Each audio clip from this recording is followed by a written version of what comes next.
नमस्कार, आप देख रहे हैं एबीपी स्पोर्ट्स लाइव और एबीपी लाइव। मेरा नाम है अनुपम मिश्रा।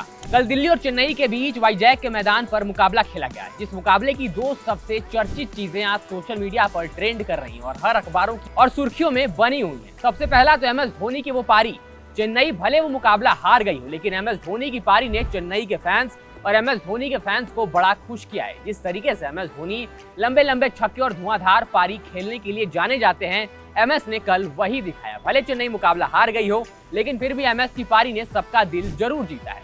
दूसरी सबसे चर्चित चीज इस मुकाबले की, जिस पर आज हम बात करेंगे, और बात सिर्फ उस चीज पर नहीं बल्कि T20 वर्ल्ड कप में उस खिलाड़ी की जगह को लेकर भी बात करेंगे। अब तक आप जान ही गए होंगे हम किसकी बात कर रहे हैं।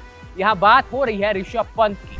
लगभग 1.5 साल बाद क्रिकेट के मैदान पर IPL के जरिए उन्होंने 18 रनों के साथ करी थी, जब पंजाब ने अपना पहला मुकाबला इस IPL सीजन में अपने नए होम ग्राउंड पर खेला था। उसके दूसरे मुकाबले में भी ऋषभ पंत ने ठीक ठाक बल्लेबाजी की, लेकिन यहाँ पर मसला उनके स्ट्राइक रेट का था। अब मुकाबला था तीसरा, सामने थी चेन्नई सुपर किंग्स की एक मजबूत टीम। यहाँ पर ऋषभ पंत ने बेहतरीन अर्धशतक लगाया और आखिर में मैदान पर थोड़ा दमखम भी दिखाया। लंबे लंबे छक्के लगाए, कवर के ऊपर चौके लगाए और नजाकत भरे शॉट्स भी खेले और बल्लेबाजी में नजाकत देखने को मिली। अब ऋषभ पंत की फॉर्म लौटने से जो भारतीय टीम में और BCCI के सामने सवाल है कि T20 वर्ल्ड कप में कौन सा विकेट कीपर बल्लेबाज टीम का हिस्सा होगा। ये सवाल BCCI के सामने और सेलेक्टर्स के सामने और पेचीदा होता जा रहा है। ऐसा हम क्यों कह रहे हैं? क्योंकि अभी तक लगभग सभी टीमों ने 2-3 मुकाबले खेल चुके हैं और जो खिलाड़ी अभी T20 वर्ल्ड कप में एज अ विकेट कीपर बल्लेबाज की कंटेंशन में हैं, उनका नाम आप अपनी स्क्रीन पर देख सकते हैं। KL राहुल, जितेश शर्मा, संजू सैमसन, ईशान किशन और ध्रुव जुरेल। अब ये वो नाम है जिनके नाम की चर्चा तेज है, क्योंकि इन्हीं में से कोई 2 खिलाड़ी होंगे जो T20 वर्ल्ड कप की स्क्वाड का हिस्सा एज अ विकेट कीपर बल्लेबाज होंगे। लेकिन जैसा हमने बताया, सभी टीमों ने 2-3 मुकाबले अभी तक खेल चुकी हैं, लेकिन इनमें से किसी के भी बल्ले से बेहतर प्रदर्शन देखने को नहीं मिला है जो कंसिस्टेंसी के साथ देखने को मिले। अब कुछ लोग तर्क देंगे कि यहाँ पर संजू सैमसन का बल्ला पहले मुकाबले में चला था 82 रन, महत्वपूर्ण 82 रन उन्होंने अपनी टीम के लिए बनाए थे, लेकिन दूसरे मुकाबले में संजू का बल्ला खामोश हो गया था। अब तर्क ये भी दिया जाएगा कि दूसरे मुकाबले में आप एक्सपेक्टेशंस ज्यादा लगा रहे हैं, लेकिन संजू को हमने पिछले काफी सीजन से देखा है IPL के कि पहले मुकाबले में वो बेहतर करते हैं, लेकिन उसके बाद परफॉर्मेंस लगातार डिक्लाइनिंग फेज की तरफ रहती है।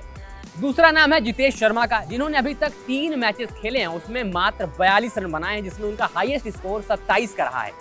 KL राहुल 2 मैचेस खेले हैं, 73 रन बनाए हैं, एक में 58 रनों की अर्धशतकीय पारी खेली थी, लेकिन उसमें भी स्ट्राइक रेट KL राहुल का बड़ा मसला है। क्योंकि अभी तक जो खबरें निकल कर आ रही हैं, उसमें एक बात तो साफ है कि सेलेक्टर्स और BCCI खिलाड़ियों की स्ट्राइक रेट को बहुत ज्यादा गौर कर रही है और उन्हीं खिलाड़ियों को जगह मिलने वाली है टीम में जिनकी स्ट्राइक रेट बेहतर है, और शायद इसीलिए विराट कोहली की जगह को लेकर भी सवाल खड़े हो रहे हैं। KL राहुल अर्धशतक आया जरूर, लेकिन उनकी स्ट्राइक रेट सही नहीं थी। दूसरे मैच में बल्ला खामोश रहा। अब KL राहुल के साथ जो समस्या एक और आ गई है कि उनकी इंजरी अब और बढ़ गई है। रिपोर्ट आई थी, कहा गया था KL राहुल को एडवाइस किया गया कि इंग्लैंड के खिलाफ जो पीछे बीती सीरीज हुई थी उसमें आप मत खेलिए क्योंकि आपकी इंजरी गंभीर है। KL राहुल ने नहीं खेला। IPL में उन्हें NCA की तरफ से एडवाइस किया गया कि आप विकेट कीपिंग मत करिए, एज अ इम्पैक्ट प्लेयर और ओनली एज अ बैट्समैन आप टीम के साथ जुड़िए, लेकिन KL राहुल ने विकेट कीपिंग भी करी। अब दोबारा से खबर आई कि KL Rahul as a impact player खेलेंगे, विकेट कीपिंग नहीं करेंगे क्योंकि उनकी इंजरी थोड़ा सा और अटेंशन चाहती है, इंजरी गंभीर हो सकती है। अब जब KL राहुल विकेट कीपिंग नहीं करेंगे तो फिर कहीं ना कहीं मसला गंभीर है, क्योंकि अगर आप विकेट कीपिंग नहीं करेंगे तो आपकी टीम में जगह बनती नहीं, क्योंकि प्रॉपर बल्लेबाज के तौर पर बड़े सारे खिलाड़ी स्कीम ऑफ थिंग्स में हैं, जहां पे KL राहुल को T20 की स्क्वाड में बैठा पाना अभी फिलहाल की सिचुएशन में थोड़ा कठिन समझ में आ रहा है।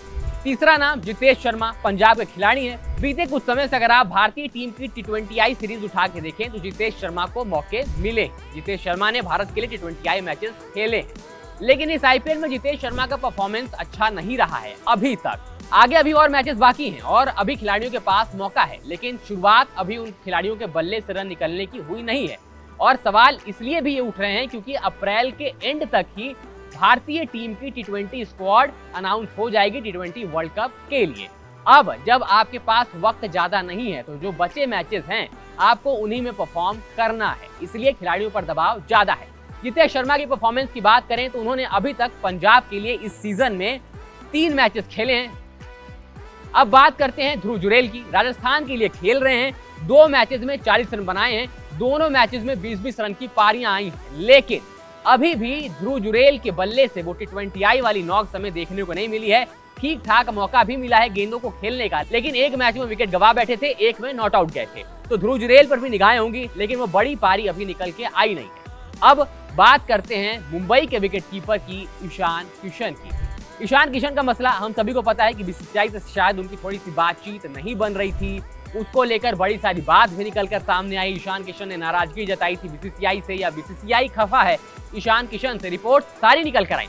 लेकिन क्या सच है क्या गलत, इसके बारे में अभी कुछ नहीं पता। ईशान किशन के डोमेस्टिक क्रिकेट ना खेलने पर भी सवाल उठे, लेकिन अब Ishan Kishan T20 world cup की स्क्वाड में जाएंगे या नहीं, सबसे बड़ा सवाल ये है। ईशान किशन ने पहले मैच में 0 बनाया, वहां एक सवाल जरूर उठा, लेकिन दूसरे मैच में जब हैदराबाद के खिलाफ एक पहाड़ जैसा रन चेस था, वहां पर ईशान ने गजब की शुरुआत दी थी। अब देखिए, ईशान किशन का मसला कुछ भी हो, लेकिन कोई भी विवाद टीम इंडिया से बड़ा नहीं है। सारे विवाद हल हो सकते हैं, लेकिन आईसीसी टूर्नामेंट्स में जो भारतीय टीम का ट्रॉफियों को लेकर सूखा है, उसको खत्म करने के लिए उसी खिलाड़ी को टीम में जगह मिलेगी जो बेहतर होगा और जो टीम को ट्रॉफी दिलाने में मदद करेगा। ऐसे में ईशान किशन का नाम तो सबसे ऊपर आता है, क्योंकि अनुभव के मामले में भी ईशान किशन के पास अच्छा खासा अनुभव है, लेकिन उनके बल्ले से वो परफॉर्मेंस निकलना अभी भी बाकी है। दूसरे मैच में ईशान ने 34 रनों की अहम पारी खेली, तेज तर्रार पारी भी खेली, लेकिन क्या उनको बीसीसीआई T20 वर्ल्ड कप की स्क्वाड में जगह देगी या नहीं। अब इन सब के बीच ऋषभ पंत की बात, जैसे हमने शुरू में बताया कि 3 मैचेस खेले, शुरुआत कैसे कैसे हुई, लेकिन दिन प्रतिदिन ऋषभ पंत अपनी लय को वापस पा रहे हैं, वही पुराने अंदाज में बल्लेबाजी कर रहे हैं, वही लंबे लंबे छक्के देखने को मिल रहे हैं। एक हाथ से जो ऋषभ पंत की छक्का मारने की कला है, वो भी हमने कल के मुकाबले में देखा कि ऋषभ पंत ने वैसे भी छक्का लगाया है। तो ऐसे में अगर ऋषभ पंत पूरी तरीके से फिट हैं, अपनी रिदम को वापस पा लेते हैं, अच्छी बल्लेबाजी करते हैं, तो ऋषभ की जगह T20I टीम में बन सकती है। अब इस पूरे मसले पर आपका क्या मानना है, इसके बारे में हमें कमेंट सेक्शन में जरूर बताइएगा। और आपके हिसाब से कौन सा वो खिलाड़ी है जिसको T20 वर्ल्ड कप में जगह मिलनी चाहिए एज अ विकेट कीपर, बल्लेबाज, और जो परफेक्ट फिट भी होगा। अभी मैचेस हैं सभी खिलाड़ियों के पास, इसमें कोई दो राय नहीं है। अभी आपके पास अच्छे खासे मैचेस हैं, आपके पास प्रूव करने का मौका भी है, लेकिन आपको उस मौके को भुनाना पड़ेगा। इस हिसाब से अभी कमेंट सेक्शन में अपनी राय हमें बता सकते हैं कि कौन से खिलाड़ियों को जगह मिलने वाली है और कौन बाहर बैठने वाला है। अगर आपको वीडियो पसंद आए तो लाइक करिएगा, शेयर करिएगा, और स्पोर्ट्स जुड़ी तमाम खबरों के लिए सब्सक्राइब करिएगा हमारे channel sports live ABP live को।